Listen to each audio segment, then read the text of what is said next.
हम लोगों ने बच्चों यहाँ पे डिस्कस किया था, जैसे आज मॉडर्न इंडिया की हमारी तीसरी क्लास है और मॉडर्न इंडिया से संबंधित जितने भी जो ऑथेंटिक बुक्स जो भी हैं तो उन्हीं सभी को बेस बनाया भी गया है। उद्देश्य यहाँ पे सिर्फ केवल यह नहीं है कि आपको क्वेश्चन दिया जाए, बल्कि यहाँ उद्देश्य है कि क्वेश्चन के साथ साथ कुछ बेसिक जो इंफॉर्मेशन है, एक तो आपको यह समझना है ट्रेंड को कि प्रश्न कैसे पूछा जाता है और समय दिन प्रतिदिन घटता चला जा रहा है। इसके साथ साथ एक उद्देश्य यह भी है कि इसी के बहाने कम से कम आपकी पढ़ाई जारी रहे, क्योंकि जब तक आपको कोई टारगेट नहीं दिया जाता है, जब तक आपको कोई टास्क नहीं दिया जाता है, तो ये हम सबकी एक प्रवृत्ति रही है कि हम लोग धीरे धीरे करके सुस्त होते चले जाते हैं, धीरे धीरे स्लो होते चले जाते हैं। ठीक है, और अगर आपको यहाँ पे कोई टारगेट है आपके पास, आपको अगर पता है कि प्रतिदिन मुझे क्या करना है, मैं बहुत ज्यादा तो नहीं, सिर्फ आप लोगों को मैंने कहा था कि 1 घंटा आपको अपना टाइम निकालना है अपने बहुमूल्य समय में से, और जो भी टॉपिक हो जो अगले दिन आने वाले हो उससे संबंधित एक रीडिंग आपको बेसिक सिर्फ देकर रखनी है, जिससे कि आप अपने आप को खुद इवेल्युएट कर पाए, आपका कोई और टेस्ट ना करे, आपको स्वयं अपना टेस्ट करना है। इसी पर्पज से इसे डिजाइन भी किया गया था। सर बीपीएससी के लिए टेलीग्राम पे मैसेज नहीं हो पा रहा है, मैसेज किए हुए हैं। ओके ठीक है, बीपीएससी के लिए तो टेलीग्राम पे नहीं हो रहा है, तो जो नंबर दिया हुआ है आप लोग वहां पे कांटेक्ट बच्चों कर सकते हैं, जो नंबर आपको दिया हुआ है। ठीक है, चलिए आज हम लोग यहाँ पे आज के प्रश्न को देखेंगे। आज का जो प्रश्न है वह आपको आंग्ल मराठा युद्ध से संबंधित है। उसके बाद हम लोग आ जाएंगे आंग्ल मैसूर युद्ध, फिर आपको प्लासी बक्सर। तो अगला जो हमारा जो टॉपिक होगा, कल का हमारा जो टॉपिक होगा वह आंग्ल मैसूर और आंग्ल कर्नाटक बंगाल और मैसूर, इन सब से संबंधित होगा। तो आज के लिए आप लोग बिल्कुल तैयार रहें। यह इसमें पेशवा से संबंधित प्रश्न होगा, इसके साथ साथ मराठा युद्ध से संबंधित प्रश्न होगा। जैसा कि आप सब भी जानते हो कि अंग्रेजों ने महाराष्ट्र को जीतने के लिए 3 लड़ाइयां लड़ी थी, जिसे आंग्ल मराठा युद्ध के नाम से जाना जाता है। जब ईस्ट इंडिया कंपनी भारत में स्थापित हो जाती है प्लासी के युद्ध के बाद और कर्नाटक की विजय के बाद, तो धीरे धीरे अब साम्राज्यिक प्रसार स्टार्ट होता है, और उसी साम्राज्यिक प्रसार में मैसूर के साथ भी लड़ाई लड़ी जाएगी, मराठों के साथ भी लड़ाई लड़ी जाएगी, पंजाब के क्षेत्र का भी अधिग्रहण किया जाएगा। अवध को पहले ही अपने अधीन उन्होंने बफर स्टेट के रूप में बना ही लिया है।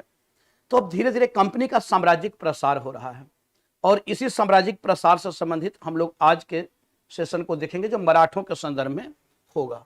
और यह आज का आपका पहला प्रश्न होगा, जिसमें आप देखें तो एक तो जो मराठा जो पेशवा हैं, जैसे पेशवा को आप देखो तो यह कुछ मराठा पेशवा हैं जिनके संदर्भ में आपको ध्यान होना भी चाहिए। साहू जी महाराज के समय में बालाजी विश्वनाथ को पेशवा बनाया जाता है, और बालाजी विश्वनाथ यह आपको 1713 से लेकर 1720 तक पेशवा रहते हैं। 1713 से लेकर और 1720 तक यह पेशवा रहते हैं।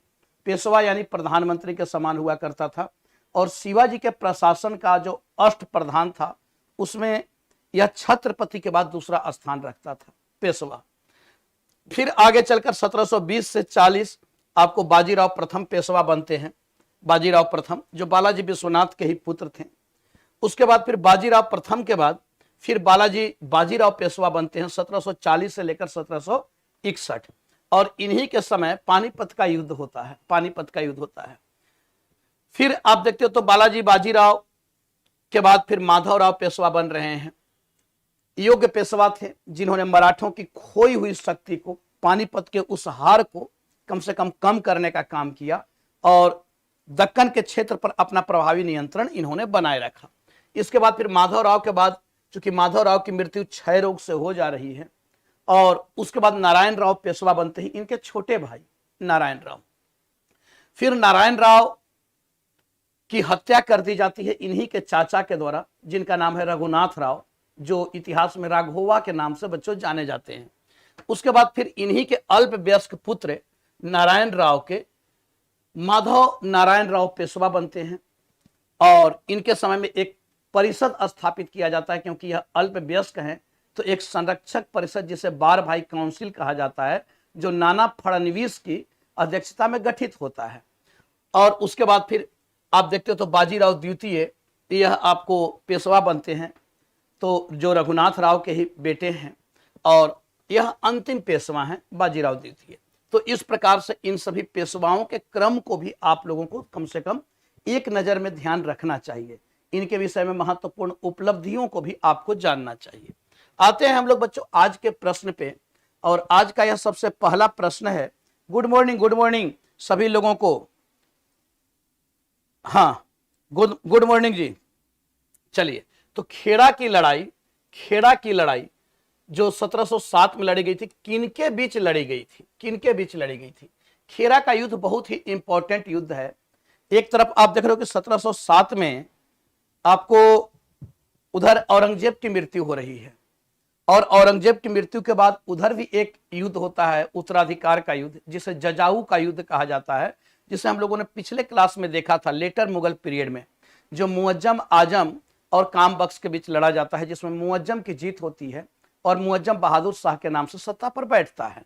अब यहाँ पे आपको पूछा जा रहा है कि खेड़ा की लड़ाई किनके बीच लड़ी गई थी? ताराबाई और साहू, धन्ना जी और बालाजी पेशवा, जंजीरा और अंगीरा, साहू और अंगीरा।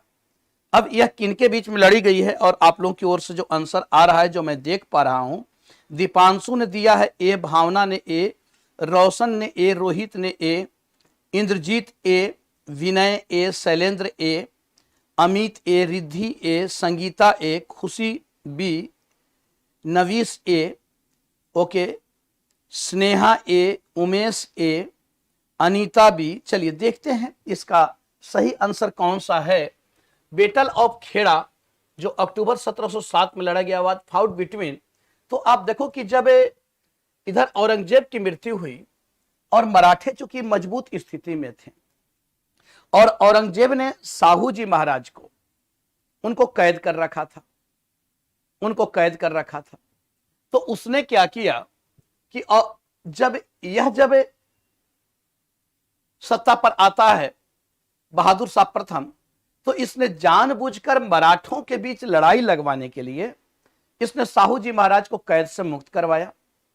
और कैद से मुक्त करवाता है तो उधर चूंकि होता क्या है कि राजा राम की एक विधवा थी, राजा राम की विधवा थी जिनका नाम था ताराबाई, और ताराबाई अपने पुत्र को, अल्पवयस्क पुत्र को उन्होंने पेशवा घोषित कर दिया था, और वह उसकी संरक्षिका बन गई थी। बहुत ही महत्वाकांक्षी महिला थी। राजा राम की मृत्यु के बाद वह साहू जी महाराज को पेशवा नहीं बनने देना चाहती थी। अब जब साहू जी महाराज छूटते हैं जेल से, तो जेल से छूटने के बाद अब इनके बीच में लड़ाई होगी पेशवा के लिए। अब ताराबाई का जो सेनापति था, वह ताराबाई का सेनापति था धन्ना जी। ध्यान देना थोड़ा सा यहाँ पे बच्चों, इन सारी चीजों को आपको ध्यान देना है। तो ताराबाई का जो सेनापति था वह था धन्ना जी, और इधर आप देखो कि साहू जी महाराज के जो सेनापति हैं वह है आपको बालाजी विश्वनाथ। बालाजी विश्वनाथ बहुत चतुर व्यक्ति थे, बहुत कूटनीतिज्ञ थे। उन्होंने क्या किया कि कूटनीति से उन्होंने धन्ना जी को अपने पक्ष में मिला लिया, साहू के पक्ष में मिला लिया, जिसे आपको ताराबाई की हार हो जाती है और साहू की जीत हो जाती है। और इसी उपलक्ष्य में अब साहू जी महाराज जो हैं वह आपको बालाजी विश्वनाथ के प्रति कुछ ज्यादा ही आकर्षित होते हैं और एक नए पद का गठन करते हैं जो सेनाकर्ता कहलाता है। तो बालाजी विश्वनाथ को सेनाकर्ता का पद दिया जाता है। और यह जो लड़ाई होता है ताराबाई और साहू के बीच में, और आप लोगों ने बिल्कुल सही आंसर दिया है। इसका सही आंसर होगा बच्चों ए, बिल्कुल आप लोगों ने सही आंसर दिया है। आते हैं नेक्स्ट प्रश्न की ओर। पेशवा बालाजी विश्वनाथ ने हुसैन अली के साथ एक समझौते पर हस्ताक्षर किए। थोड़ा कॉन्सेप्चुअल प्रश्न है, अच्छे से सुनना। समझौते के प्रावधान के संबंध में निम्नलिखित कथनों पर विचार करें और गलत विकल्प का चुनाव करें। अब देखो, जब गलत विकल्प आपको दिया जाता है तो इसका उद्देश्य होता है आपको बहुत सारे क्वेश्चनों का इंफॉर्मेशन देना। Peshwa Balaji Vishwanath signed A deal with Hussain Ali. Consider the following statement regarding the provision of the deal and choose the incorrect option. Shahu ji Maharaj को शिवाजी के स्वराज के नाम से जाने जाने वाले सभी क्षेत्रों पर पूर्ण अधिकार प्राप्त करना था।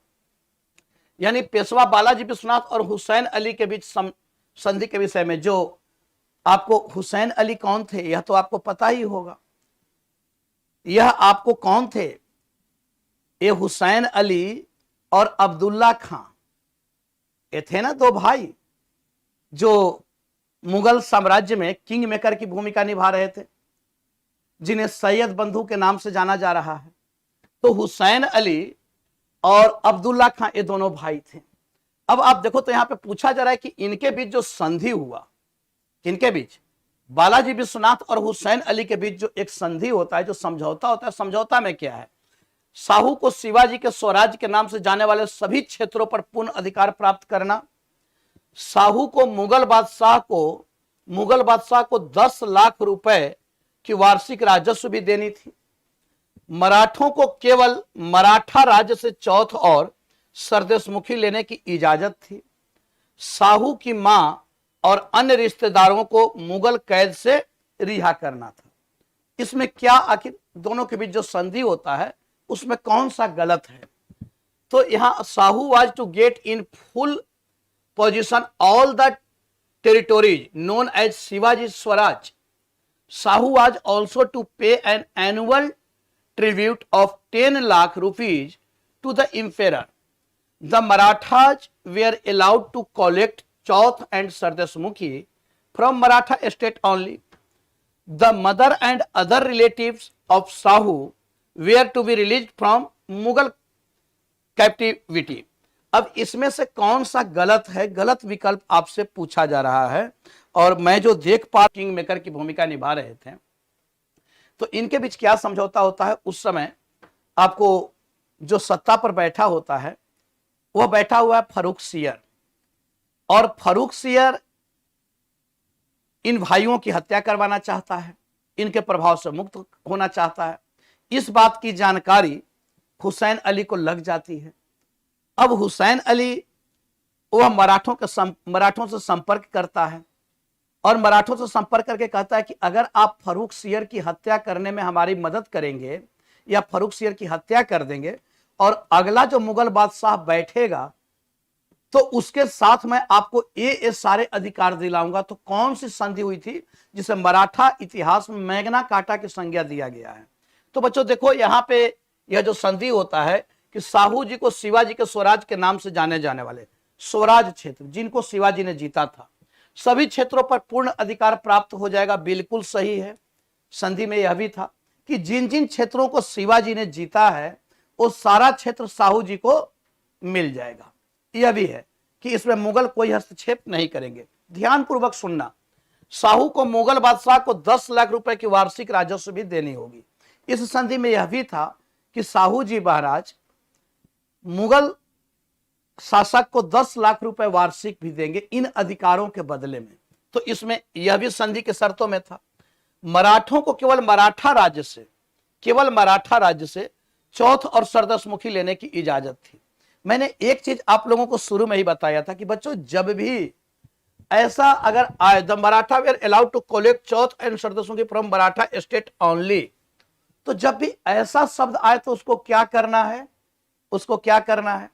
मैंने पहले भी बार बार आप लोगों को एंशिएंट इंडिया से लेकर और मिडाइवल तक के मैंने इन चीजों को आप लोगों को बताया है कि ऐसे जब भी केवल शब्द आए तो थोड़ा सतर्क हो जाना है। यहां मराठों को चौथ और सरदेशमुखी की इजाजत दी गई थी, लेकिन केवल मराठा राज्य से नहीं बल्कि पूरे दक्षिणी राज्यों से यह हुआ कि अब मराठे जो हैं वह चौथ और सरदेशमुखी की वसूली करेंगे। यह मुगल साम्राज्य यह अधिकार दे रहा है, मुगल शासक यह अधिकार दे रहा है कि मराठे जो हैं वह दक्कन के क्षेत्र से चौथ और सरदसमुखी वसूली करेंगे और उसके बदले में 10 लाख रुपए वार्षिक मुगल शासक को देंगे और सैनिक सहायता भी देंगे, जरूरत पड़ने पर सैनिक सहायता भी देंगे। यही संधि हुई थी जिसे मराठा इतिहास में मैग्ना कार्टा की संज्ञा कहा गया है। अब प्रश्न यह भी पूछता है कि मैग्ना कार्टा इसे किसने कहा, तो एक ब्रिटिश इतिहासकार थे रिचर्ड टैंपबेल। रिचर्ड टैंपबेल, यह भी नाम आपको याद रखना है कि किसने इसे मैग्ना कार्टा कहा था, तो यह है रिचर्ड टैंपबेल। इन्होंने इस संधि को मैग्ना कार्टा की संधि कहा था। मैग्ना कार्टा यानी अधिकार पत्र, कि मराठों को एक बहुत बड़ा अधिकार मिलता है। इस संधि में यह भी था कि शाहू की मां और अन्य रिश्तेदार जो मुगल कैद में हैं उन सबको रिहा कर दिया जाएगा। और यह संधि हुआ था रफी उद्दरजात के साथ में, रफी उद्दरजात के साथ में। तो इसमें बच्चों सही क्या होगा, इसमें सही होगा सी, यानी गलत कौन सा कथन है, तो सी इसमें गलत स्टेटमेंट है, सी इसमें गलत स्टेटमेंट है। चलिए आगे आते हैं अगले प्रश्न की ओर हम लोग। बाजीराव प्रथम के संबंध में, बाजीराव प्रथम के संबंध में निम्नलिखित कथनों पर विचार करें और सही विकल्प का चयन करें। अब बाजीराव प्रथम यह बालाजी विश्वनाथ के पुत्र थे और बहुत योग्य पुत्र थे, बहुत योग्य पुत्र थे। अब इनके विषय में कि सही विकल्प का चयन करें। Consider the following statement regarding Bajirao प्रथम and choose the correct option. Maratha राजा साहू ने उन्हें पेशवा के रूप में नियुक्त किया, मराठा राजा साहू ने उन्हें पेशवा के रूप में नियुक्त किया बाजीराव प्रथम को।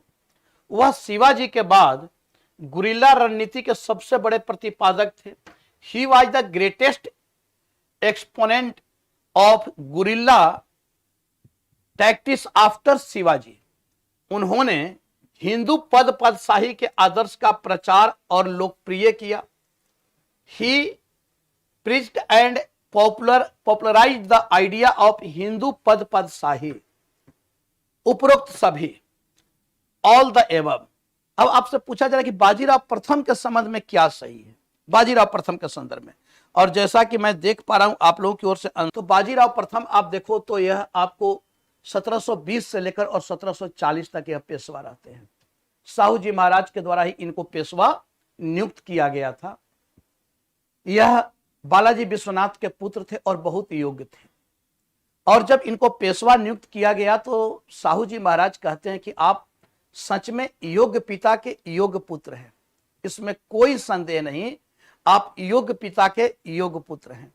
इन्होंने ही कहा था साहू जी महाराज को कि दक्कन छोड़ो, उत्तर की ओर अपनी रणनीति तय करो और मराठा झंडा अटक से कटक तक फहरना चाहिए, मराठा झंडा अटक से कटक तक फहरना चाहिए।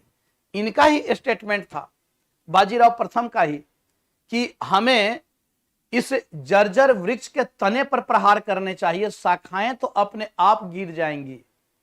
यानी डायरेक्ट हमें मुगल साम्राज्य के ऊपर प्रहार करना चाहिए, अटैक करना चाहिए। और एक बार अगर हम दिल्ली की सत्ता पर काबिज हो जाते हैं तो मुगलों के अधीन जितने भी क्षेत्र हैं वो सारे हमारे अधीन हो जाएंगे। यह आपको बाजीराव प्रथम का ही स्टेटमेंट था। यह कहा जाता है कि शिवाजी के बाद ये गुरिल्ला युद्ध के सबसे बड़े जानकार थे। इन्होंने भी शिवाजी की तरह हिंदू पदशाही की उपाधि ग्रहण की थी। इन्होंने 1728 में निजामुल मुल्क के साथ भी युद्ध किया था और पालखेड़ा के युद्ध में निजामुल मुल्क को पराजित किया था। और निजामुल मुल्क के साथ उन्होंने एक संधि की थी जिस संधि का नाम है मुंशी शिवगांव की संधि। यह भी आपको पूछा जाता है कि मुंशी शिवगांव की संधि किसके साथ की गई थी, तो मुंशी शिवगांव की संधि आपको निजाम के साथ की गई थी। किसके द्वारा? बाजीराव प्रथम के द्वारा। बाजीराव प्रथम ने निजाम को भी पराजित किया था।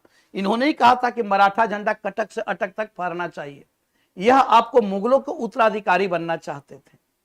तो इसमें बच्चों बिल्कुल सही आप लोग बता रहे कि इसमें उपरोक्त सभी, यानी डी इसका राइट आंसर होगा, डी इसका राइट आंसर होगा।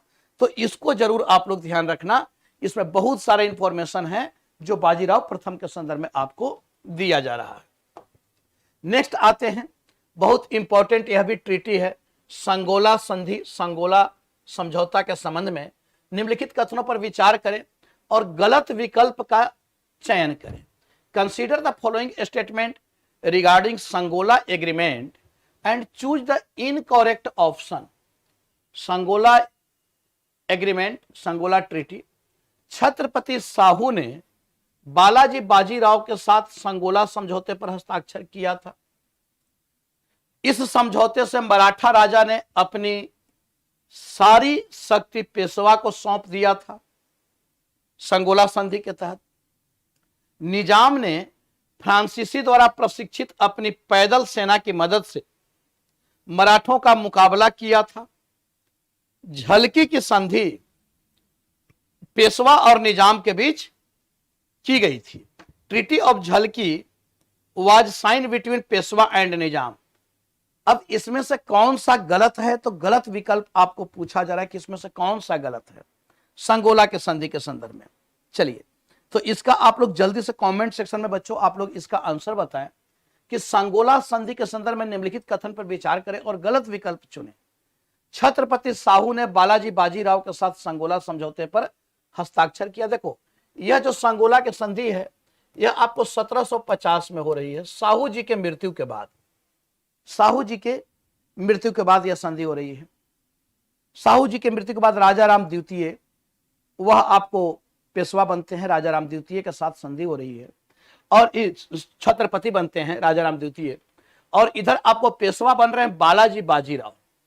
यह आपको बाजीराव प्रथम के पुत्र हैं और बालाजी बाजीराव के समय कहा जाता है कि पेशवा का जो पद है वह वंशानुगत हो जाता है। इनके समय ही पेशवा का पद वंशानुगत हो जाता है और पेशवा के पास समस्त अधिकार हो जाता है। छत्रपति साहू जी महाराज की मृत्यु हो जाती है और मृत्यु होने के बाद यह संगोला की संधि 1750 में हो रही है और इस संधि के तहत मराठा राजा ने, छत्रपति ने अपनी सारी शक्ति पेशवा को सौंप दिया था। यह बिल्कुल सही है। निजाम ने फ्रांसीसी सैनिकों की मदद से मराठों से लड़ाई लड़ता है लेकिन निजाम की हार हो जाती है और झलकी की संधि आपको बालाजी बाजीराव और निजाम के बीच में हो रही है। झलकी की संधि यहां पे आपको जो फ्रांसीसी द्वारा प्रशिक्षित सेना थी वह आपको जनरल बुस्सी के द्वारा इन सैनिकों को प्रशिक्षित किया गया था और यह आपको युद्ध हो रहा है 1752 में। झलकी की संधि हो रहा है 1752 में।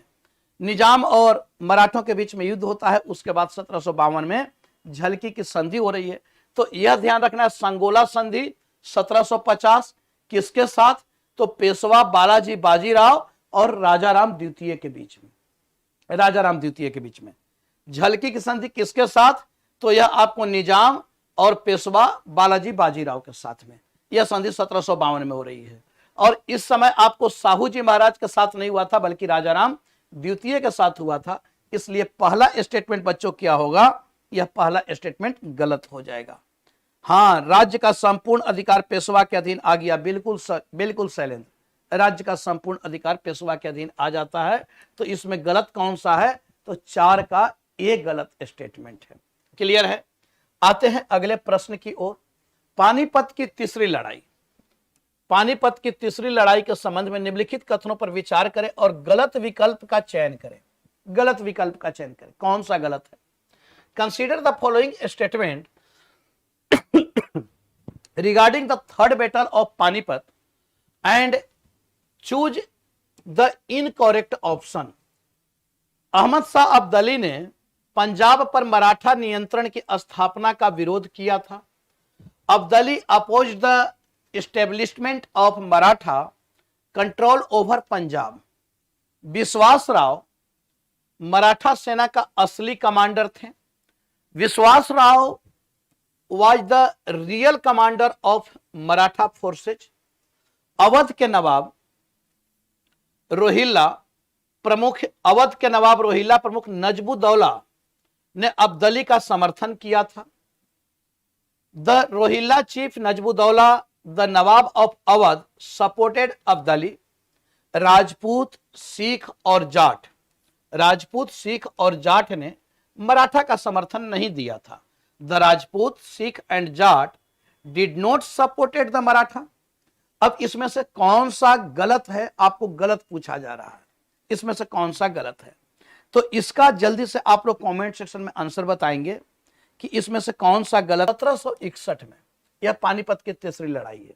3 लड़ाई लड़ी जाती है और 1526, 1556, 1761। अब यह आपको अहमद शाह अब्दाली और मराठों के बीच में लड़ी जा रही है।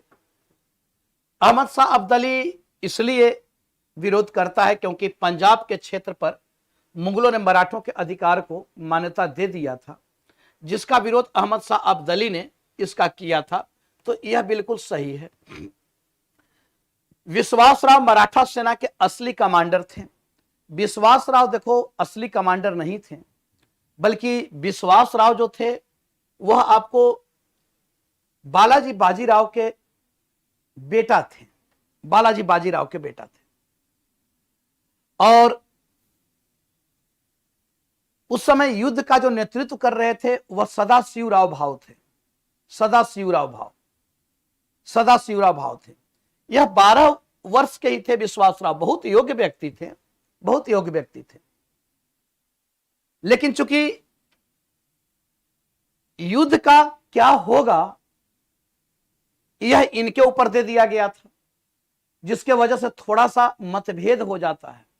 अगर इसमें पूरा नेतृत्व सदाशिवराव भाऊ के पास होता, जो एक योग्य व्यक्ति थे, अगर सदाशिवराव भाऊ के पास होता तो शायद मराठों की हार नहीं होती। लेकिन इतिहास बच्चों किंतु परंतु से नहीं चलता है। इतिहास घटनाओं पर आधारित होता है और इतिहास वही होगा जो घटनाएं घटित हो गई होंगी।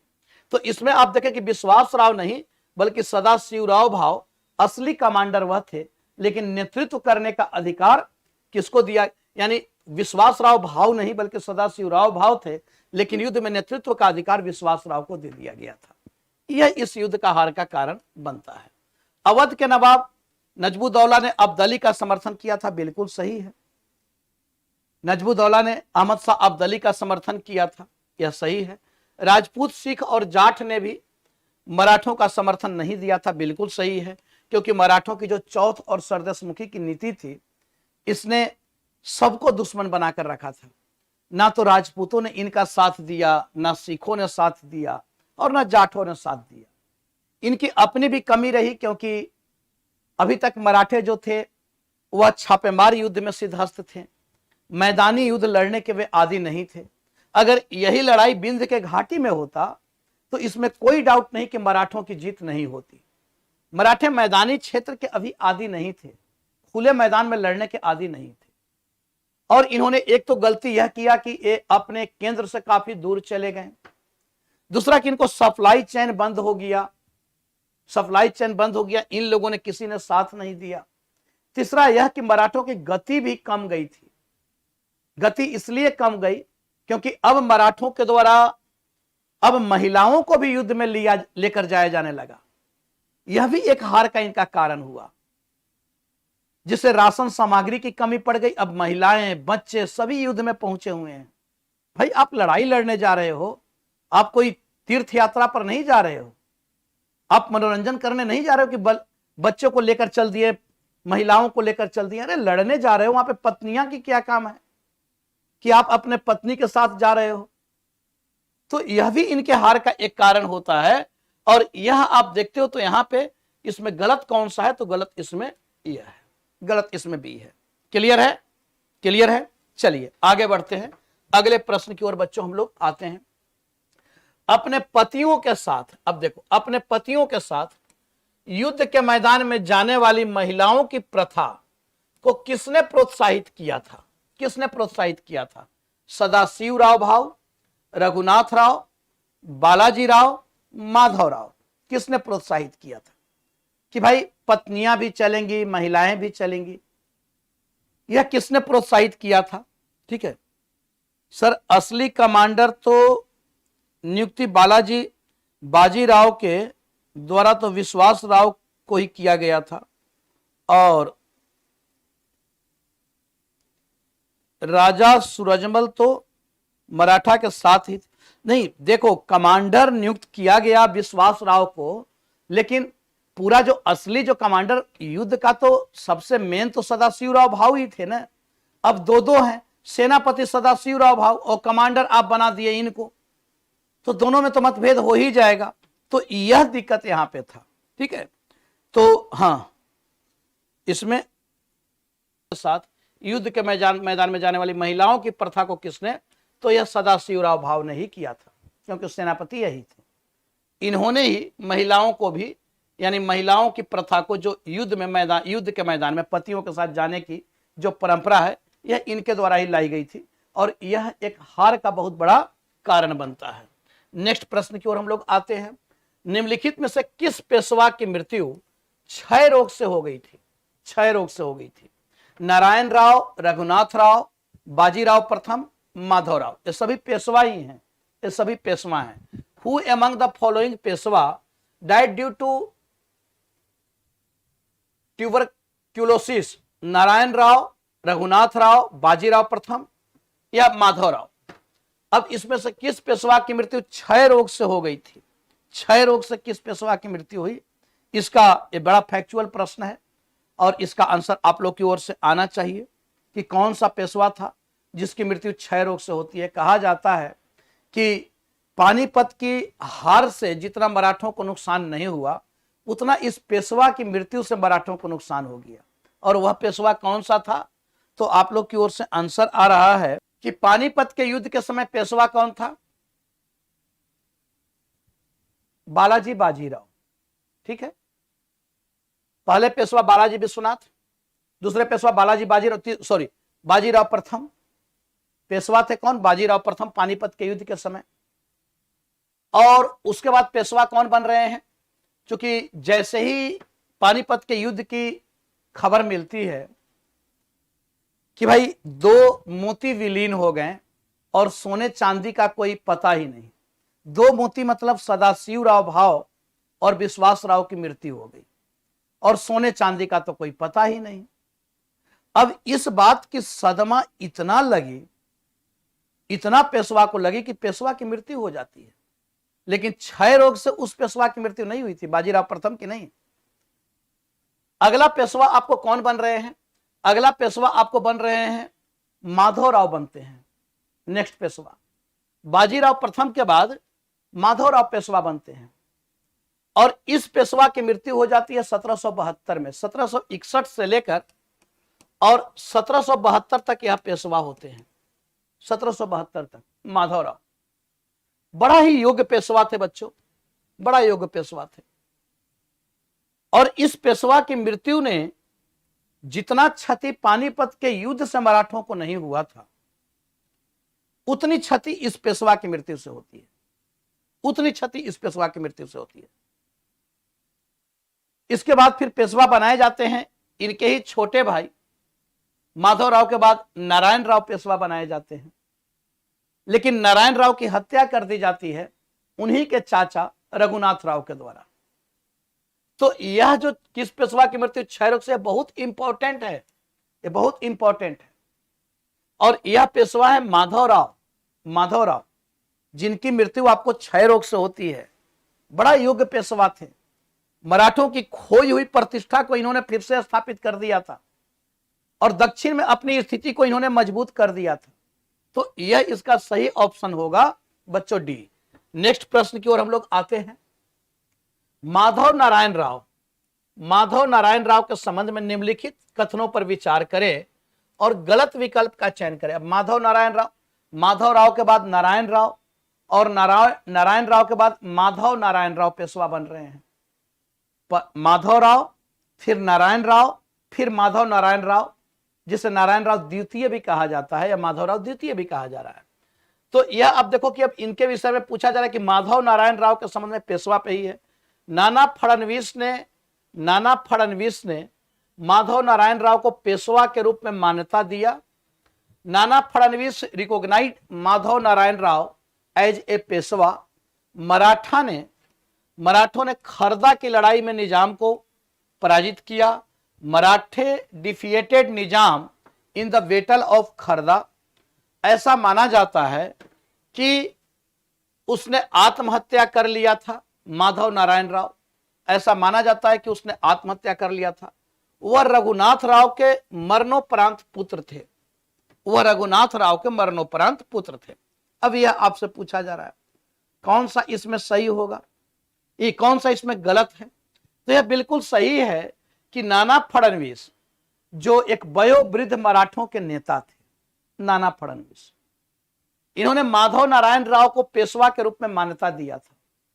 क्योंकि जब माधव राव की क्षय रोग से मृत्यु हुई, उसके बाद उनके छोटे भाई नारायण राव पेशवा बनते हैं, जिनकी हत्या नारायण राव की कर दी जा रही है किसके द्वारा, उन्हीं के चाचा रघुनाथ राव के द्वारा।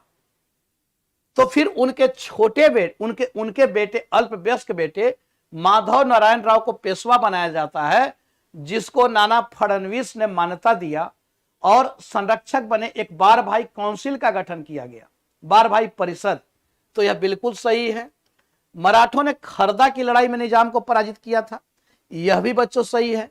खरदा की लड़ाई आपको, यह खरदा का युद्ध 1795 में होता है, 1795 में, और इसमें निजाम को पराजित किया जाता है, यह भी सही है। खरदा के युद्ध में मराठों ने निजाम को पराजित किया था। ऐसा माना जाता है कि उसने आत्महत्या किया था। यह कहा जाता है कि माधव नारायण राव जब ये बड़े होते हैं, चूंकि पहले अल्पवयस्क थे और बार भाई काउंसिल जो है वो सारा काम कर रही थी, लेकिन कहा यह भी जाता है कि नाना फडणवीस का इतना दबाव इनके ऊपर था, ये स्वतंत्र रूप से कुछ काम ही नहीं कर पा रहे थे। जैसे अकबर को आप देखो, जब अकबर सत्ता पर बैठा तो वह बालक था, 18 वर्ष का हुआ नहीं था, इसलिए बैरम खां उसका संरक्षक बन जाता है। लेकिन जब अकबर बड़ा होता है तो बैरम खां का विरोध करने लगता है ना, उसको लगता है कि भाई अब मैं बड़ा हो गया हूं, योग्य हो गया हूं, अब मुझे स्वतंत्र डिसीजन लेना चाहिए, जिसके कारण बैरम खां और अकबर के बीच में युद्ध हो जा रहा है। तो यहां पे कहा यह भी जाता है कि माधव नारायण राव जो थे, पहले तो बालक थे, लेकिन जब बड़े होते हैं तो बड़े होने के बाद भी जो बार भाई काउंसिल है, जो नाना फडणवीस हैं, वो ज्यादा हस्तक्षेप करते थे। तो उनसे तंग आकर यह कहा जाता है कि इन्होंने आत्महत्या कर ली, इन्होंने आत्महत्या कर ली, सुसाइड कर लिया। वह रघुनाथ राव के मरणोपरांत पुत्र थे नहीं, बल्कि माधव नारायण राव किसके बेटे हैं, तो यह नारायण राव के बेटे थे ना, नारायण राव के बेटे थे। यह आपको नारायण राव के बेटे थे, रघुनाथ राव के बेटे नहीं थे। तो इस तरीके से यह इसका गलत ऑप्शन है, यह इसका गलत ऑप्शन है। बिल्कुल डी आप लोगों ने लगाया है, तो डी बिल्कुल इसका सही उत्तर होगा, डी इसका सही उत्तर होगा।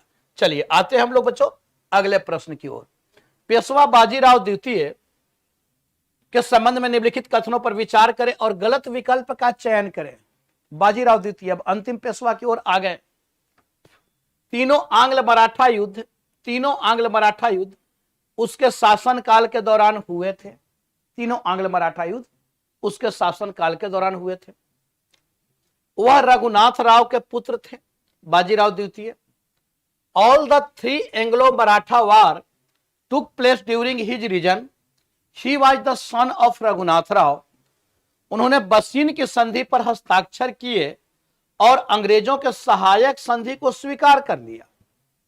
ही signed the treaty of Bassein and accepted subsidiary alliance of the British, subsidiary alliance सहायक संधि। तीसरे आंग्ल मराठा युद्ध के बाद वीठुर में बाजीराव द्वितीय को गद्दी से उतार दिया गया और पेंशन दे दी गई। बाजीराव द्वितीय was dethroned and pensioned off at Bithoor after the 3rd Anglo Maratha war. बहुत अच्छा प्रश्न है और मैं उम्मीद करूंगा कि आप सभी बच्चों की ओर से इसका उत्तर आना चाहिए।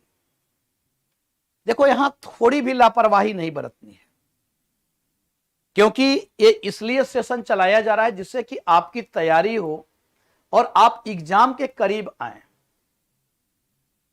और ऐसा नहीं है कि मैं कोई YouTube चैनल की तरह केवल मैंने स्टार्ट किया कि 2-4 क्लास स्टार्ट करता हूं और उसके बाद छोड़ दिया, मैंने ऐसा नहीं किया था।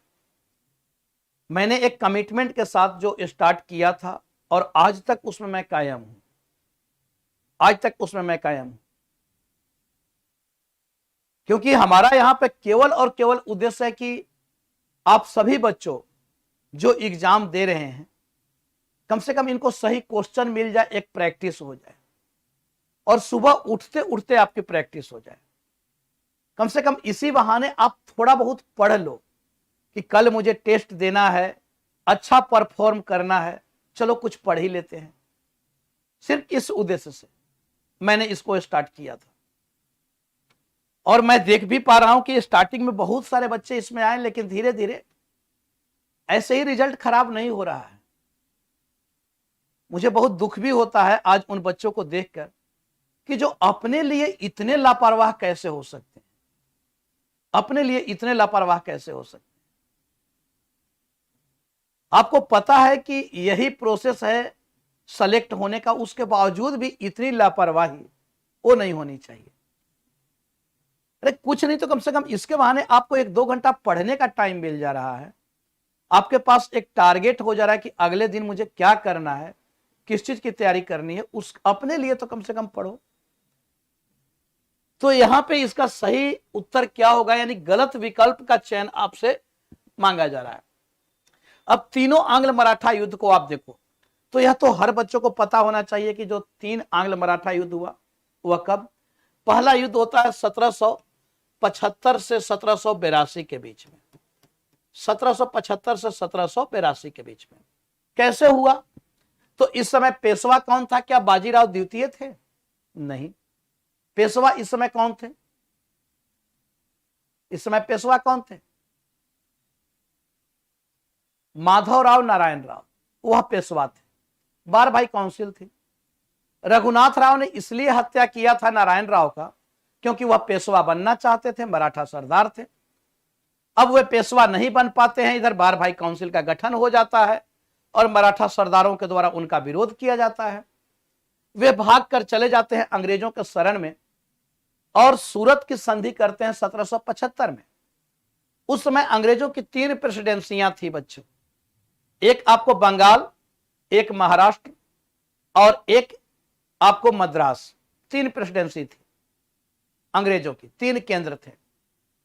इसके पहले 1773 का रेगुलेटिंग एक्ट भी आ चुका था और 1773 के रेगुलेटिंग एक्ट के तहत क्या हुआ था कि बंगाल के गवर्नर को गवर्नर जनरल की उपाधि दे दी गई थी और दोनों जो गवर्नर थे वह बंगाल के गवर्नर के अधीन थे। यह ऐसा एक्ट में प्रावधान था। लेकिन अभी भी जो मुंबई का जो गवर्नर है वह इस बात को मानने के लिए तैयार नहीं था और यहां जो संधि की जा रही है रघुनाथ राव के द्वारा वह आपको मुंबई काउंसिल के साथ की जा रही है, जिसका बंगाल काउंसिल विरोध करता है क्योंकि अभी उधर मैसूर में भी लड़ाई लड़ी जा रही है, हैदर के साथ भी युद्ध चल रहा है, टीपू के साथ युद्ध चल रहा है। हैदर की मृत्यु हो जा रही है और मृत्यु होने के बाद फिर टीपू युद्ध में कूद पड़ता है और अभी ब्रिटिश नहीं चाहते थे कि एक साथ भारत में 2-2, 3-3 लड़ाइयां लड़ी जाए। उधर आप देखो तो एक इनके हाथों से अमेरिका निकल चुका था, अमेरिका भी निकल चुका था, अमेरिका भी स्वतंत्र हो चुका था।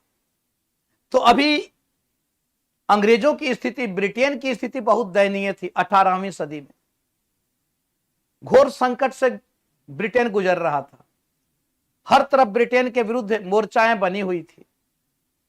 अब ईस्ट इंडिया कंपनी यह नहीं चाहती थी कि भारत में 2-2 लड़ाइयां एक साथ लड़ी जाए, अभी ऐसी स्थिति हमारी नहीं है, इसलिए अभी वे मराठों के मामलों में उलझना नहीं चाहते थे।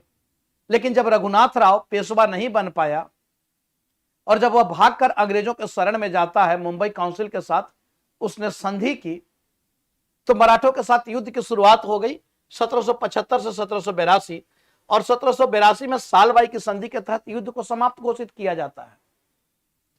दूसरा जो आंग्ल मराठा युद्ध हो रहा है वह दूसरा युद्ध होता है 1802 से 1805। यह आपको पूना की संधि के साथ युद्ध की शुरुआत हो रही है। 1802 में आपको पेशवा बाजीराव द्वितीय ने संधि कर लिया अंग्रेजों के साथ में और इसके साथ यह युद्ध, सॉरी, बसिन की संधि 1802 में, बसिन की संधि के साथ इस युद्ध की शुरुआत हो रही है। यह आपको पेशवा बाजीराव द्वितीय के साथ किया जाता है और फिर तृतीय युद्ध जो हो रहा है 1817-18, जिसमें अंतिम रूप से मराठे पराजित होते हैं। तो यह आप देखो कि तीनों युद्ध क्या उसके शासनकाल के दौरान हुए थे? गलत है। वह रघुनाथ राव के पुत्र थे, बिल्कुल सही है। बाजीराव द्वितीय जो हैं यह रघुनाथ राव के बेटे ही हैं। उन्होंने बसीन की संधि पर हस्ताक्षर किए। कब? बसीन की संधि कब हो रहा है? तो बसीन की संधि हो रहा है बच्चों 1802 में। और इसने बसीन की संधि, जो उस समय वेलेजली था गवर्नर जनरल, जो सहायक संधि लेकर चल रहा था, तो यह आपको बसीन की संधि पर हस्ताक्षर कर देता है। यह आपको 1802 में पेशवा ने, अब स्वयं पेशवा वह कंपनी के संरक्षण में आ गया। और सहायक संधि को आप लोग भी जानते हो, आगे उससे संबंधित प्रश्न आपको पूछा जाएगा कि जो सब्सिडरी अलायंस है उसमें क्या क्या प्रावधान होते थे। आपके वैदेशिक संबंध समाप्त हो जाता था, आपके राज्य में अब ब्रिटिश रेजिडेंट की नियुक्ति की जाएगी, जो भी राज्य संधि करेगा सब कुछ अंग्रेजों के अनुमति से ही आप कर सकते हो। और देखते देखते वेलेजली ने क्या किया, एक एक करके सभी मराठा सरदारों को पराजित किया। फिर पेशवा, भोसले, सिंधिया, होलकर, गायकवाड़, इन सबको पराजित किया जाता है। और इन सब के साथ सब्सिडरी अलायंस किया जाएगा, सबके साथ सहायक संधि की जाएगी। और यह आपको नेपोलियन का खतरा बताकर किया जा रहा था। वेलेजली एक साम्राज्यवादी व्यक्ति था। तो इस प्रकार से आप देखें तो यह आपको, यह भी सही है स्टेटमेंट। तीसरा, आंग्ल मराठा युद्ध जो कब हो रहा है? 1817-18 में। पेशवा को अपनी गलती का एहसास हुआ। पेशवा को अपनी गलती का एहसास हुआ और पेशवा को लगा कि भाई हमने गलती किया है, हमें अंग्रेजों के संरक्षण में नहीं जाना चाहिए था। और वह एक बार फिर से सभी मराठा सरदारों से संपर्क करता है और अपने क्षेत्र से अंग्रेजों को बाहर निकालना चाहता है। लेकिन अब अंग्रेज बहुत मजबूत हो चुके थे। पेशवा अंतिम लड़ाई लड़ता जरूर है, लेकिन उसमें पेशवा सफल नहीं हो पाता है और पेशवा की हार होती है। पूना जो इनका केंद्र था उस पर अंग्रेजों का अधिकार हो जाता है। और उसके बाद पेशवा को निर्वासित करके पेंशन याफ्ता बनाकर पेशवा का पद भी समाप्त हो गया और पेशवा को पेंशन याफ्ता बनाकर विठूर भेज दिया जाता है। विठूर भेज दिया जाता है। इन्हीं के आपको दत्तक पुत्र थे नाना साहब, जो आपको पता होना चाहिए, जो धोंदू पंत, वह दत्तक पुत्र थे। जो 1857 की क्रांति आप देख रहे हो, नाना साहब ने लड़ा है ना कानपुर से, इसीलिए तो नाना साहब लड़ रहे हैं 1857 की क्रांति। क्योंकि हुआ क्या, तो नाना साहब इनके दत्तक पुत्र थे और उसने क्या नीति लाया था डलहौजी ने, कि भाई वैसे राज्यों को समाप्त कर दिया जाएगा, पेंशन भी समाप्त कर दी जाएगी। तो उसी को लेकर तो वे लड़ाई लड़ रहे हैं। तो यहां आप देखो कि तृतीय आंग्ल मराठा युद्ध के बाद विठूर में बाजीराव द्वितीय को उतार दिया गया, पेंशन दे दी गई। यह भी आपको सही है। तो इसमें से गलत कौन है बच्चों? इसमें से 9 का ए गलत है। क्लियर है? 9 का ए गलत है। चलिए आते हैं हम लोग जल्दी से अगले प्रश्न की ओर। निम्नलिखित मराठा परिवार पर विचार करें। ये सब मराठा सरदार हैं और गलत मिलान वाले मुख्यालय का चयन करें। कौन सा इसमें से गलत है वह आपको देखना है। Consider the following Maratha families and choose the incorrectly matched headquarter. यानी ये सब मराठों का केंद्र है। भोसले, कौन सा इसमें गलत है? भोसले, नागपुर, पवार, बड़ौदा, होलकर, इंदौर, सिंधिया, ग्वालियर। कौन सा इसमें गलत है? मुझे लग रहा है कि आप लोग को इसमें से सही आंसर तो कम से कम देना चाहिए। ये मराठा सरदार हैं और ये इनके केंद्र हैं। ये इनके केंद्र है। जैसे पूना पेशवा का केंद्र हुआ करता था, तो ऐसे ही मराठा सरदारों का केंद्र है। कौन कौन सा इसमें गलत क्या है? इसमें कौन सा गलत है जल्दी से आप लोग बताएंगे। तो आप देखें, भोसले या नागपुर के भोसले, इंदौर के होलकर, ग्वालियर के सिंधिया और पवार कहां के थे भाई? पवार यह आपको धार के पवार। और बड़ौदा के कौन थे? बड़ौदा के थे गायकवाड़। बड़ौदा के गायकवाड़। यह आपको याद रखना है। इस मैच को जरूर याद रखना बच्चों, जरूर याद रखना। ये बार बार आपको पूछा जाएगा। इसी तरीके से पूना किसका केंद्र था? यह आपको पेशवा का केंद्र पूना। तो भोसले, नागपुर, पवार, धार, गायकवाड़, बड़ौदा, होलकर, इंदौर, सिंधिया, ग्वालियर, ये सब आपको ध्यान रखना है, क्योंकि यहां से बार बार आपको प्रश्न पूछा जाएगा। तो इसमें से गलत कौन सा है? गलत इसमें बी है। आते हैं बच्चों अगले प्रश्न की ओर। मराठा संघ के संबंध में निम्नलिखित कथनों पर विचार करें। मराठा संघ के विषय में पूछा जा रहा है। Consider the following statement regarding the Maratha confederacy. यह बाजीराव द्वितीय के शासनकाल के दौरान शुरू किया गया था। मराठा संघ बाजीराव द्वितीय के शासनकाल के दौरान शुरू किया गया था। एक तो यह है, मराठा संघ के नेताओं पर छत्रपति साहू का सख्त नियंत्रण था। मराठा संघ के नेताओं पर छत्रपति साहू का सख्त नियंत्रण था। पेशवाओं का प्रभावी नियंत्रण पानीपत की बड़ी हार के साथ समाप्त हुआ था। अब इसमें है कि कौन सा सही विकल्प का चयन कीजिए, कौन सा सही है, कौन सा इसमें से सही है, कौन सा इसमें से सही है, सही कौन सा है? इसमें देखो सही विकल्प नहीं, बल्कि ऐसे करो, इसमें गलत विकल्प का चयन करें, गलत विकल्प का चयन करें। Choose the incorrect option from the course given below. ठीक है, सही नहीं बल्कि यहां गलत विकल्प होना चाहिए। तो choose the incorrect option from the course given below. कौन सा इसमें से गलत है, कौन सा गलत है? अब आप देखें तो बाजीराव द्वितीय के शासनकाल के दौरान मराठा संघ का गठन किया गया था? नहीं। मराठा संघ का गठन कब किया गया था? तो जब माधवराव नारायण जब पेशवा बनते हैं, क्योंकि नारायण राव की जब हत्या होती है तो नारायण राव की हत्या होने के बाद उनके अल्पवयस्क पुत्र माधवराव नारायण को पेशवा बनाया जाता है और एक काउंसिल गठित की जाती है नाना फडणवीस के नेतृत्व में, जो 12 भाई काउंसिल है। तो यह तो गलत हो गया। मराठा संघ के नेताओं पर छत्रपति साहू का सख्त नियंत्रण था क्या? साहू का कब मृत्यु हो रहा है, तो इनका नियंत्रण कहां से होगा? यह भी गलत है। पेशवाओं के प्रभावी नियंत्रण पानीपत की हार के साथ समाप्त हो गया था। बिल्कुल सही है कि पेशवाओं का जो प्रभावी नियंत्रण है वह पानीपत की हार के साथ समाप्त हुआ था, जिसे एक बार फिर से स्थापित करने का माधवराव करते हैं, लेकिन माधवराव की हार के बाद तो पूरी तरीके से इनका नियंत्रण समाप्त हो जाता है। तो इसमें से गलत कौन सा है? गलत हो जाएगा 1 और 2, इसमें से गलत हो जाएगा। ए इसका सही आंसर होगा। क्लियर है? ए इसका सही आंसर। चलिए आते हैं हम लोग अगले प्रश्न की ओर। निम्नलिखित में से कौन सा संधि प्रथम आंग्ल मराठा युद्ध का परिणाम था? कौन सा संधि प्रथम आंग्ल मराठा युद्ध का परिणाम था?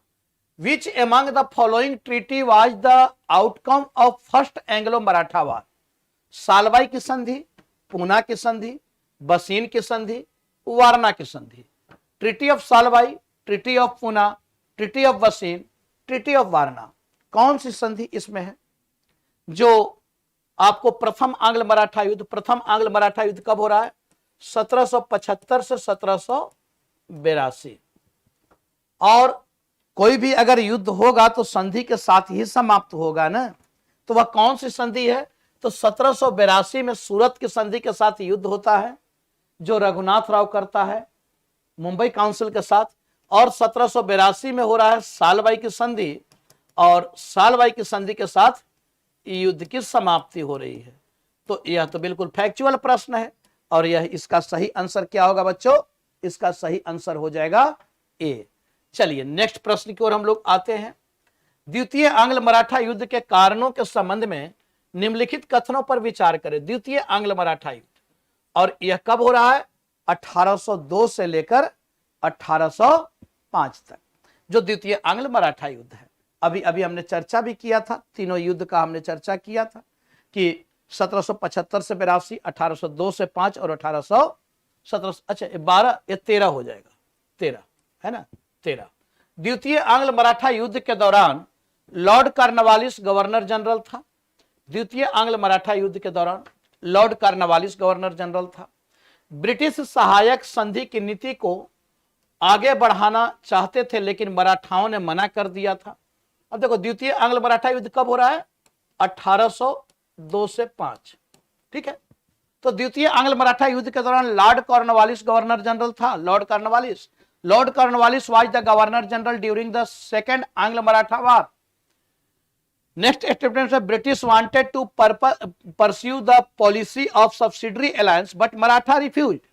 ब्रिटिश सहायक संधि की नीति को आगे बढ़ाना चाहते थे लेकिन मराठाओं ने मना कर दिया था। नीचे देखे कूटों में से सही विकल्प का चयन करें। कौन सा सही है, कौन सा सही है, कौन सा सही है? तो इसमें आप देखें द्वितीय आंग्ल मराठा युद्ध तो लॉर्ड कॉर्नवालिस नहीं बल्कि कौन था? वेलेजली था ना। वेलेजली सहायक संधि लेकर आ रहा है। वेलेजली, लॉर्ड वेलेजली, यह आपको है गवर्नर जनरल। तो यह तो गलत हो गया, पहला गलत हो गया, पहला निकालो, पहला निकाल दो। अब आपको बचा ब्रिटिश सहायक संधि की नीति को आगे बढ़ाना चाहते थे, बिल्कुल सही है, लेकिन मराठाओं ने मना कर दिया था, बिल्कुल सही है। तो इसमें से सही आंसर कौन सा हो जाएगा? बी हो जाएगा। और आप लोगों इसमें से सही आंसर आप लोगों ने जो दिया है थोड़ा ध्यान से इसको देखना है।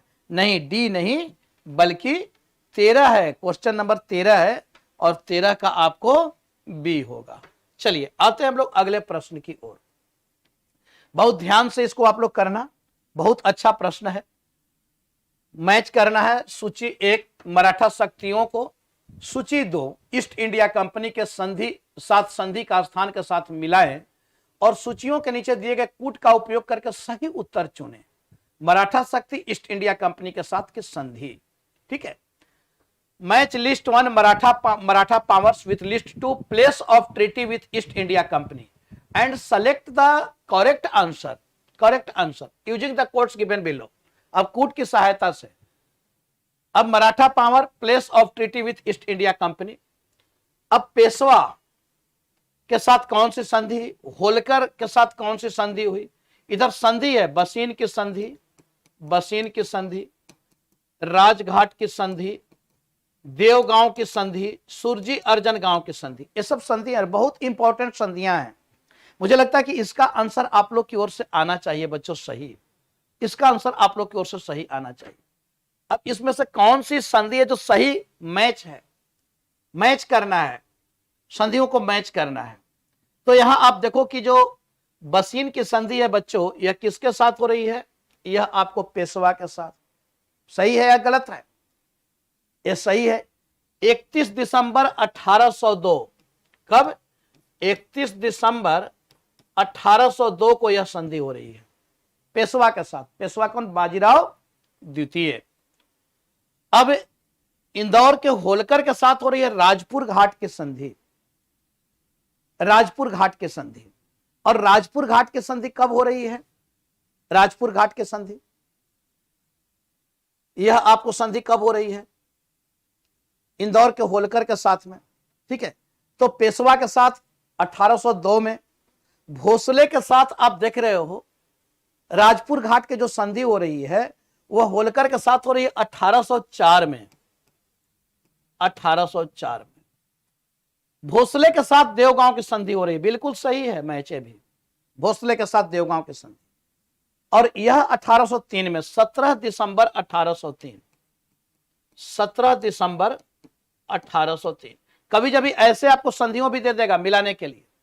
सिंधिया के साथ यह संधि हो रही है सुरजी अर्जन गांव की संधि, यह सिंधिया के साथ हो रही है। यह आपको कब? तो यह आपको 30/12/1803 को, 30/12/1803 को यह आपको संधि हो रही है। तो इसमें आपको ध्यान रखना है बसीन की संधि, देवगांव की संधि, सुरजी अर्जन गांव की संधि, राजपुर घाट की संधि, ये सभी क्या है? सब्सिडरी अलायंस है, सभी सहायक संधि हैं। और यह वेलेजली के द्वारा किया जा रहा है। अलग अलग मराठा सरदारों को पराजित किया जा रहा है द्वितीय आंग्ल मराठा युद्ध के दौरान ही, जिसमें सबसे पहले पेशवा के साथ, उसके बाद भोसले के साथ, उसके बाद सिंधिया के साथ, इस तरीके से आपको संधि हो रहा है। उसके बाद फिर होलकर के साथ भी संधि हो रहा है, राजपुर घाट के संधि। तो इसमें से सही ऑप्शन हो जाएगा 1 2 3 4। इसे आपको याद रखना है, इसे आपको याद रखना है। बिल्कुल A will be the correct answer, ठीक है। तो इसे आप लोगों को याद रखना है। नेक्स्ट आते हैं हम लोग, यानी यह 14 नंबर है, थोड़ा नंबरिंग यहाँ पे गड़बड़ है। आते हैं नेक्स्ट हम लोग। हाँ नेक्स्ट आते हैं हम लोग। चलिए नेक्स्ट है आपका 15 नंबर क्वेश्चन। यह है 15 नंबर क्वेश्चन। ठीक है 15 नंबर क्वेश्चन। बसीन की संधि के महत्व के बारे में निम्नलिखित कथनों पर विचार करें और गलत विकल्प चुनें। बसीन की संधि के विषय में आपको कहा जा रहा है कि निम्नलिखित कथनों पर विचार करें और गलत विकल्प चुनें। बसीन की संधि ने पूरे भारत में ब्रिटिश वर्चस्व को स्थापित किया था। बसीन की संधि यह आपको पेशवा के साथ हो रही है, बहुत इंपॉर्टेंट संधि है। इससे आपको मेंस में भी प्रश्न पूछा जाता है कि क्या बसीन की संधि एक बेकार पेशवा के साथ की गई संधि थी, या फिर प्रश्न आपको पूछा जाता है कि क्या बसीन की संधि एक कमजोर पेशवा के साथ की गई संधि थी। तो यह कमजोर पेशवा के साथ की गई संधि अवश्य थी, लेकिन यह बहुत इंपॉर्टेंट संधि है बच्चों, बसीन की संधि। और यह बेकार पेशवा के साथ की गई संधि नहीं थी, क्योंकि इससे कंपनी को, अंग्रेजों को बहुत लाभ मिलता है। और यह संधि आपको पेशवा बाजीराव द्वितीय के साथ की जा रही है। तो आपसे पूछा जा रहा है कि संधि ने पूरे भारत में ब्रिटिश वर्चस्व को स्थापित किया था। नेक्स्ट है कि कंपनी ने पेशवा की सभी विदेश नीति शक्तियों को अपने हाथों में ले लिया था। 1802 में हो रहा है, तो विदेश नीति शक्तियों को अपने हाथों में ले लिया था कंपनी ने। पेशवा को निजाम पर अपने सभी दावों को वस्तुतः आत्मसमर्पण करना पड़ा। Peshwa had to virtually surrender all his claims over the Nizam. इस संधि ने अंग्रेजों को देश के चारों कोनों में अपने सैनिकों को तैनात करने का प्रावधान किया। The treaty provided the British to station their troops in the four corners of the country. अब इसमें से सही कौन सा है, इसमें से क्या है, गलत कौन सा है, गलत कौन सा है, गलत कौन सा है। तो जल्दी से इसका कमेंट सेक्शन में आप लोग आंसर दें कि इसमें से कौन सा गलत है। बहुत अच्छा प्रश्न है, जल्दी से इसका कमेंट सेक्शन में आप लोग आंसर देंगे। ठीक है, जल्दी से इसका आंसर देंगे। तो आप यहां पे देखें कि बसीन की संधि के मतलब गलत कथन आपको पूछा जा रहा है। तो कंपनी ने पेशवा की सभी विदेश नीति, बिल्कुल सही है। पेशवा को निजाम पर से अपने सभी दावे को वस्तुतः आत्मसमर्पण, बिल्कुल सही। अंग्रेजों को देश के चारों कोनों में, क्योंकि आप देख रहे हो कि मैसूर पहले ही जीत चुके हैं, हैदराबाद हो गया, अब लखनऊ हो ही गया था, अब पूना भी इनके अधीन आ गया, तो चारों कोनों में तो हो ही गया। यानी गलत कौन है, संधि ने पूरे भारत में नहीं, अभी मराठों के साथ जीत रहे हैं पूरे भारत। अभी कहां, अभी पंजाब तो बचा हुआ ही है, और लड़ो पहले पंजाब में। अभी पूरे भारत में ब्रिटिश वर्चस्व स्थापित नहीं हुआ था, महाराष्ट्र के क्षेत्र पर ब्रिटिश वर्चस्व स्थापित हो रहा है ना। लेकिन अब इनके शक्ति केंद्र बढ़ गए, चारों दिशाओं में हो गए, पूरब पश्चिम उत्तर दक्षिण चारों दिशाओं में। क्योंकि यह सहायक संधि जो किया जा रहा है, हैदराबाद, मैसूर, तंजौर, अवध, पेशवा, भोसले, सिंधिया, इन सबके साथ किया जा रहा है ना। तो इससे आप देखो कि चारों दिशाओं में अब इनके केंद्र स्थापित हो रहे हैं, चारों कोनों पर, उत्तर दक्षिण पूरब पश्चिम। पहले ही इन्होंने अवध को अपने अधीन ले ही लिया था। तो इसमें से गलत कौन सा हो जाएगा बच्चों, गलत ए हो जाएगा। क्लियर है। चलिए आते हैं नेक्स्ट प्रश्न की ओर जल्दी से। निम्नलिखित संधियों पर विचार करें। बहुत अच्छा प्रश्न है, ऐसे प्रश्न आपको बार बार पूछे जाते हैं। निम्नलिखित संधियों पर विचार करें। Consider the following treaties. Bassein की संधि, देवगांव की संधि, पूना की संधि, ग्वालियर की संधि। अब इसका तो आंसर आप लोग कम से कम दे ही दो, इसका आंसर आप लोग दे दो। अब इसमें कि सही कालानुक्रमिक में व्यवस्थित करें, कालक्रम के अनुसार इसको लगाना है। बसीन की संधि कब हो रही है, यह 31 दिसंबर 1802 यही है ना। देवगांव की संधि कब हो रही है, भोसले के साथ, कब भाई यह संधि, तो यह आपको 17 दिसंबर 1803, 17 दिसंबर 1803। पूना की संधि कब हो रही है, यह आपको पेशवा के साथ, जब पेशवा पराजित होता है, 5 जून 1817, 5 जून 1817, 1817 पूना के साथ। ग्वालियर की संधि कब हो रही है, 5 नवंबर 1817, 5 नवंबर 1817 ग्वालियर की संधि। अब बताओ सही क्रम में क्या होगा, तो 1 2 3 4 यही तो सही क्रम है। तो यह इसका सही आंसर हो जाएगा। इसमें तो मुझे लगता है कोई दिक्कत ही नहीं होनी चाहिए, क्योंकि बार बार इसका हम लोगों ने चर्चा किया है। आते हैं अगले प्रश्न की ओर। अब मराठा प्रशासन से संबंधित कुछ प्रश्न होगा, और मराठा प्रशासन के संदर्भ में कौन सा प्रश्न है उससे हम लोग देख लेते हैं। पेशवा के कार्यालय के संबंध में निम्नलिखित कथनों पर विचार करें। यह आपको 17 नंबर का प्रश्न है, 17वां प्रश्न है। पेशवा अष्टप्रधान परिषद के मंत्री के पद पर प्रथम थे। Peshwa was first in the rank of minister of Ashtapradhan council. Balaji Vishwanath ने अपने परिवार में पेशवाई पद को वंशानुगत बना दिया था। बालाजी विश्वनाथ ने अपने परिवार में पेशवाई पद को वंशानुगत बना दिया था। कौन सा इसमें से सही होगा, जल्दी से आप लोग बताएं। पेशवा अष्टप्रधान परिषद के मंत्री के पद पर प्रथम थे। क्या पेशवा प्रथम थे? जल्दी से इसका आप लोग आंसर बताएं कमेंट सेक्शन में। तो आप लोग दे रहे हो, कुछ लोग सी बता रहे हो, मैं देखूं। परिषद के मंत्री के पद पर प्रथम थे, मंत्री के पद पर, है ना। तो आप देखो कि अष्टप्रधान जो था, तो अष्टप्रधान में छत्रपति के बाद पेशवा का स्थान आता था। अष्टप्रधान में 8 लोग थे जिसमें छत्रपति भी था, तो छत्रपति के बाद पेशवा आएगा ना, तो प्रथम कैसे हो जाएगा? प्रथम तो नहीं होगा, छत्रपति के बाद आ रहा है। अष्टप्रधान में छत्रपति भी शामिल है। बालाजी विश्वनाथ ने अपने परिवार में पेशवाई को वंशानुगत बनाया। यह बिल्कुल सही है कि बालाजी विश्वनाथ ने ही, लेकिन पेशवा पद जो वंशानुगत बनता है वह बालाजी विश्वनाथ के समय में नहीं, बल्कि पेशवा पद वंशानुगत बन रहा है बच्चों किसके समय में? तो बालाजी विश्वनाथ के बाद आपको आ रहे हैं कौन? बालाजी बाजीराव। यह योग्य होने के कारण साहू जी ने उनको बनाया था, लेकिन बालाजी बाजीराव के बाद फिर आ रहे बाजीराव प्रथम। तो बाजीराव प्रथम के समय पेशवा का पद वंशानुगत हो जाता है, लेकिन वंशानुगत तो पेशवाई परिवार में, अपने परिवार में, तो परिवार में तो बालाजी विश्वनाथ नहीं बनाया। तो इसमें सही आंसर हो जाएगा बी। अगर यह आपको पूछा जाएगा कि पेशवा का पद को वंशानुगत किसने बनाया, तो पेशवा पद किसके समय से वंशानुगत बना, यह प्रश्न आपको पूछा जाएगा, तो वह आपको बाजीराव प्रथम के समय से पेशवा पद वंशानुगत होता है बच्चों।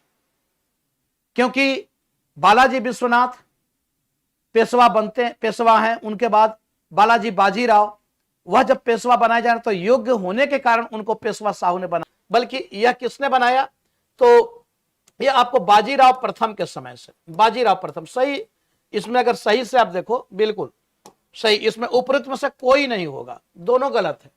बालाजी विश्वनाथ के समय नहीं, बल्कि पेशवाई जो पद है वह आपको बाजीराव प्रथम के समय से वंशानुगत होता है। बिल्कुल सही, बिल्कुल सही बच्चों।